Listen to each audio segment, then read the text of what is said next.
Aloha, everybody. What? It's Hawaiian, Joel. It means hello or goodbye, whichever makes sense. Well, neither of them make sense because we aren't in Hawaii. You might want to tell Mr. Jacobs that. What you talking about, Travis? Take a look at his garage. Right this way, sir. I'll put your bags on your bed. Thanks. Which way to the beach? Ah, yes, right through here. You see, you have a hammock that faces out to the ocean with a lovely parasol to keep you cool. Will there be anything else? No, thanks. I'm just looking forward to a relaxing morning, reading my book, and maybe catching a cat nap. Very good, sir. If you need me, just call the front desk. Thank you. Here's $20. Ah, thank you, sir. Enjoy your morning. All right. Ninja Knights and the Crystal Fiend, Chapter 1. Sir Roku had been up all night. He had been watching over the village, making sure none of the dreaded Shogun raiders had... Good morning, sir. Welcome to El Cucaracha Hotel. I see you've settled in just fine. Enjoying a good read? Yes, thank you. Would you care for some refreshments? Lemonade? Iced tea? Eggnog? Eggnog? 'Tis the season. I mean, it was, but we've got to use it up before the expiration date. Yeah, I think I'll stick with water, thanks. Right you are. Would you like a lemon slice in there? Maybe. What does it do? Mostly hides the fact that it's just tap water. Oh, I'm fine, thanks. I drink tap water at home all the time. Very well. If you need anything at all, just call the front desk. Thanks. Oh, here's $20. A pleasure. Okay, where was I? Chapter 1. Sir Roku had been up all night. He had... Excuse me, sir. What now? I'm resting. I was just wondering if you need any sunscreen or maybe a magazine? I'm sitting under an umbrella and reading a book. Why would I need any of those things? Well, I got other stuff. Do you want a massage? No. A mud bath? Sounds gross. A radio? A radio? Like to listen to programs on? Only the best. Want to hear one? Okay. That'll be $20. Fine. Whoa, what's going on in here? Hi, Sage. Pretty great, isn't it? It's just like a tropical island. Kind of. Did you do all of this, Destin? Sure, Sage. I, Destin, a kid, had enough money to cover Mr. Jacobs' garage with bamboo, grass mats, and palm leaves. Aloha, Sage. Welcome to paradise. Wow, a flower necklace. Thanks, Miss Fiona. What's going on here? Lionel and I decided that it was a bit dreary this time of year, so why not set up a little bit of island life to spice things up this weekend? Did you bring your swimsuit? I knew I was forgetting something. Thanks, Destin. I'm being serious. Mr. Jacobs is going to be blowing up his inflatable pool in here. Oh, and I was supposed to be getting the hose ready. I'll be right back. This is... Awesome? I was thinking along the lines of crazy. Yeah, crazy awesome. I heard later Mr. Jacobs is going to be grilling, and Mr. Brian is bringing cornhole and ladder ball. It's going to be just like summer. It's a little weird though, isn't it? I mean, it's winter. Shouldn't we be doing winter stuff? But we've been doing winter stuff for months. I'm ready for some fun in the sun. Lamps. Come on, Sage. Pull up a lawn chair and crack open a soda. It is way too early for soda. Fine. Pineapple juice then. Put up your feet and relax. It's a tropical paradise, and you don't have to think about winter at all. Still thinking about it. Here, maybe a program will help. Well, can't hurt, I suppose.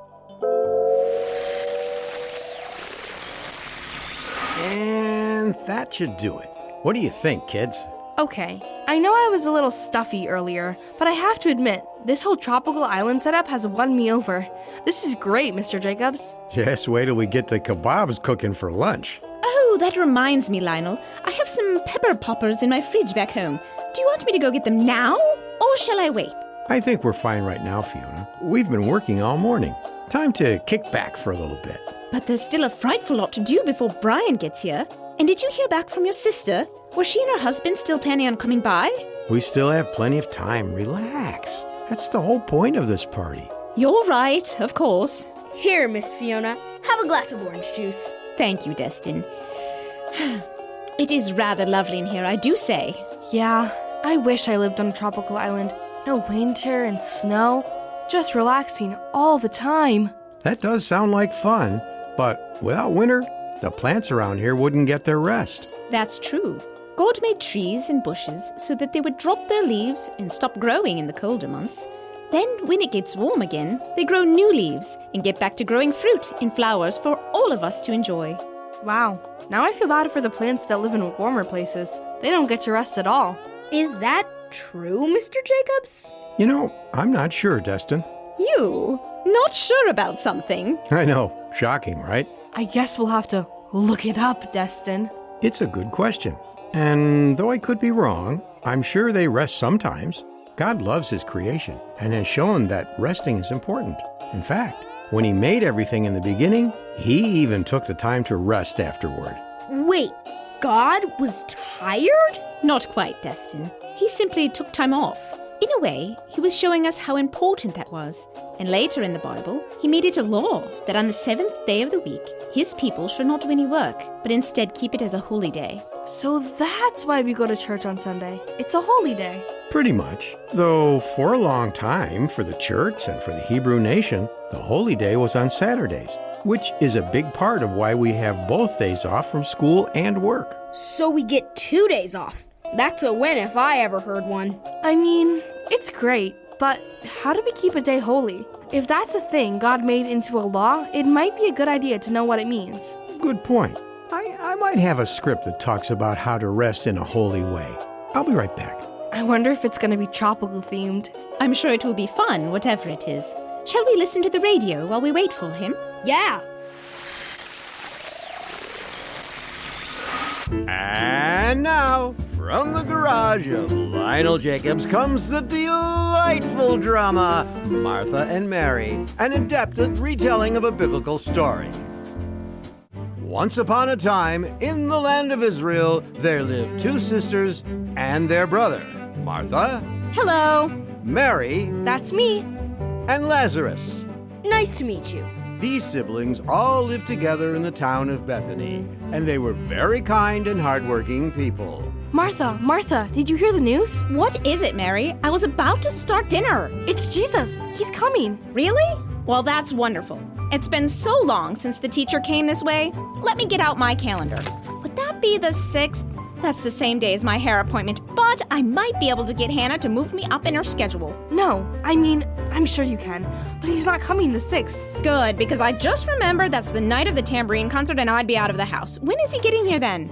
He's here! Jesus is here! Hooray! I'll go make sure all of his disciples know where to put their sandals this time. Oh boy. This evening just got a whole lot more complicated.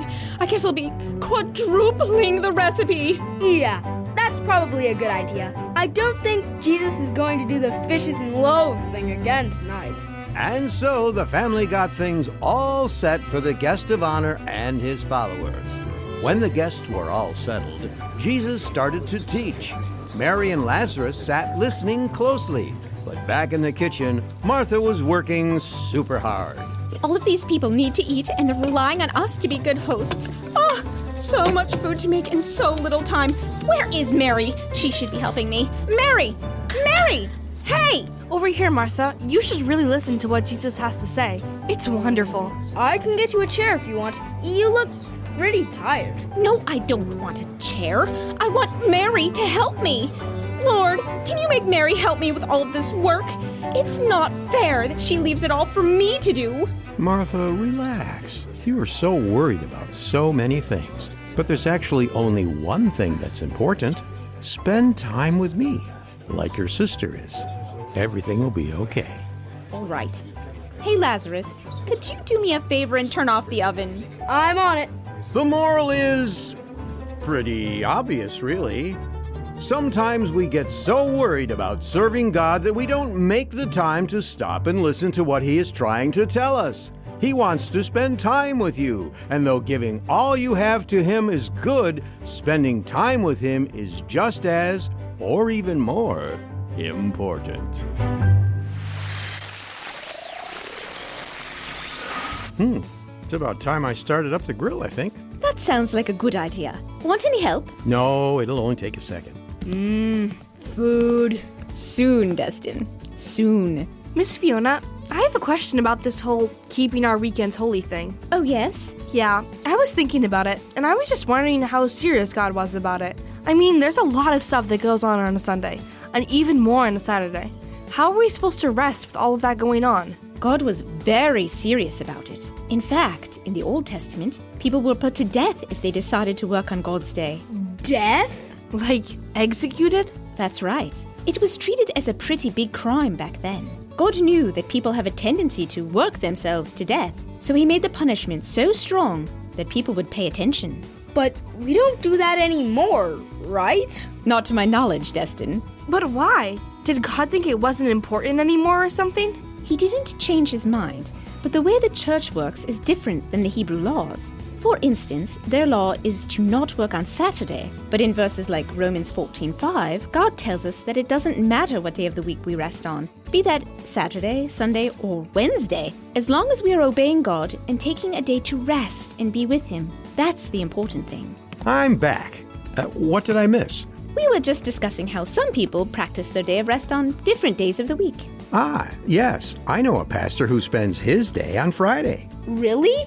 His church meets on Friday? Just the opposite. His church doesn't have any meetings on Friday, which means he doesn't have to work. Oh, right, because pastors work on Sundays. Exactly. And so do many other people like firemen, police officers, doctors, snowplow drivers. If they didn't work those days, we would be in big trouble. Jesus made it clear in Mark chapter 2 that this day of rest wasn't made to make things harder for God's people, but to make it easier. And he said in sections like Luke 14 that serving others and taking care of those in need is okay during the day of rest because that's just doing what God said to do. Yeah, I don't think God's going to have a problem with us doing the right thing on his special day. I'd say you're right, Destin. I can't say I'd mind having to take a day off. It's quite refreshing. Amen to that, Sage. Now then, I think I just saw Brian pull into the driveway, so I'd better put the meat on the grill. And all set out the plates and things in the kitchen. Is there anything I can do? Let me see. Oh, I have this CD of Island Party music. If you would be so kind to pop it into the radio to set the tone, that would be helpful. All right. Is there a button that I press to switch to CD mode? I think it's this one.